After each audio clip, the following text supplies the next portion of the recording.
Tayo ngayon guys. Ito.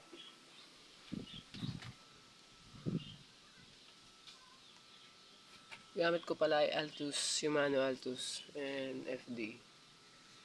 Tsaka 2 years na din to. 2 years pa rin, hindi pa napapalitan ng spring. Malakas pa.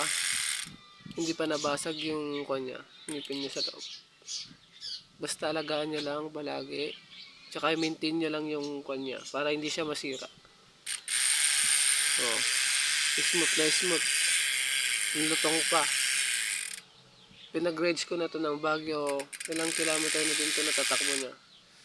Pero goods na goods pa rin yung tunog niya. Malutong pa rin. Yan. Yan guys. Tsaka naka-Shimano din. Maganda rin yung kanya. Hindi pa ako nagpalit dito eh.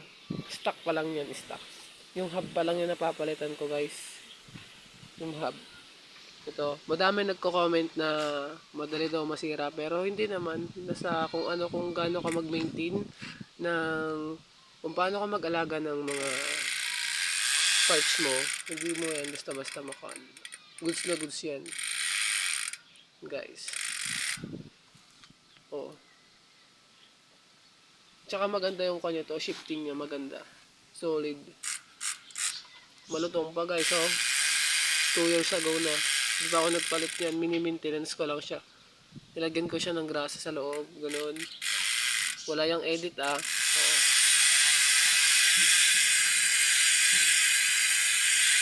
Lutong. Lakas. Solid. Diyan nagtata. Solid guys.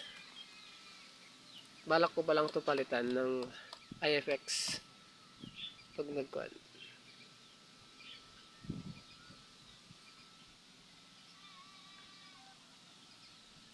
Yan guys. Kung may nagbabalak na gumamit ng Hasen Pro 4 na hub, recommended ko to sa inyo. Maganda siya, tsaka malakas, solid, maganda yung performance niya, tsaka hindi kayo bibiguin nito. Talagang hahabulin kayo ng aso. Ayan. Sound check. Lakas no.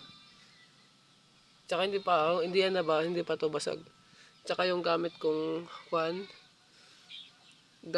cogs is ano na to? Tawag na dito. Sagmit cogs. Naka 1142 ako. Tsaka dito 3822 sa harap. Maganda rin. Solid na rin yung tunog. Kung may nagbabala bumili na kayo. Huwag na kayong magpaligoy-ligoy pa. Solid. Hindi kayo bibiguin itong hubs na to. Sige guys, dito na nagtatapos. Bye bye.